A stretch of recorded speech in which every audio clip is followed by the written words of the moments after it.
I think most firefighters, when they're en route to an emergency situation, are asking themselves two things. What am I about to encounter, and am I properly trained for it? Before Polycom, we would actually play musical trucks throughout the district. If we had one crew that needed to get trained on a certain discipline, they would come to the training division, conduct their training for a few hours, and then go back to their district. During that time, we were having to cover holes within the district, and that was actually affecting our response time greatly. Lake Travis Fire Rescue currently covers approximately 200 square miles of very dynamic topography, from a lake to rolling hills to flat pastures to condensed population areas, suburban, emerging, urban areas. Responding to the lake also brings challenges to the fire department. We have rescues that require us to get further out into the marinas. We have victims that are located in isolated areas that provide access issues to us, and also trying to balance the environmental impact of those rescues and fire suppression efforts on the water with what's acceptable. Training is probably one of the most important aspects of our job, just due to the high risk, the low frequency, high risk responses that we're required to do. But we don't run a house fire every single day. Therefore, training is the only way that we can stay up on our skills in order to make sure that we can still fight the fire proficiently, quickly, save as much as we can in a short period of time. Response time is very important to the community. That's what they expect us to have down pat, time and time again, without deviation. We use a number of different training delivery models and software packages. None really met our needs. We still had the logistical issues to deal with. We had a hard time keeping the audience's attention on PowerPoint presentations, and we just weren't meeting what we were trying to do. The biggest challenge we have with training firefighters is that they're all from different walks of life, and they all learn differently. They speak differently, they learn differently. Some are auditory, some are visual. So you've got to find a healthy medium there to where you're able to teach all of them at once. The second part of that is they're all in different areas of the jurisdiction.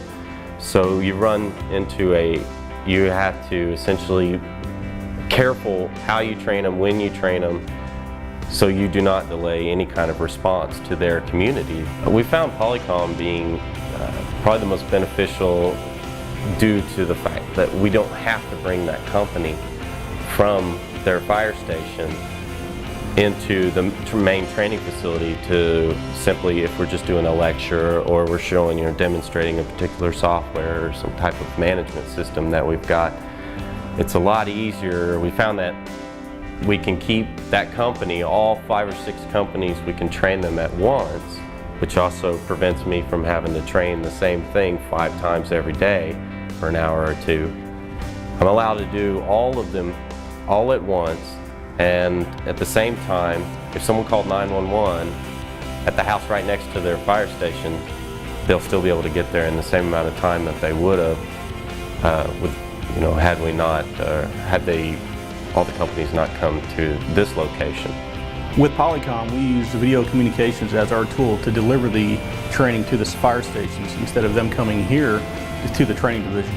It's nice that you can get consistent information, or the continuous, or I should say the same information to every single person, so the interpretation of it is reduced, or the loss in interpretation is reduced. You have that same information. And also people that want to refresh. The fire stations, with the use of a learning management system, they can pull up that information and be able to say, I need to refresh my memory on foam training. If in case we have some type of flammable liquid fire, I need to update I've forgotten what kind of foams we use or what kind of applications that those foams are needed to use or what we use those for. So they would archive that video and go through what they would like or what they need is in their refresher. I foresee Polycom taking us to the next level with video conferencing and equipment for medical control, command oversight, and forward field reconnaissance. Not only in ways of training, but also any type of communications, any kind of ways that we use the fire chief's directives or meetings. We can use that and limit the traffic, not only with the fuel economy, and those trucks get about 2 miles to a gallon, but also it helps us just see each other face to face. We can see each other's expressions and stuff.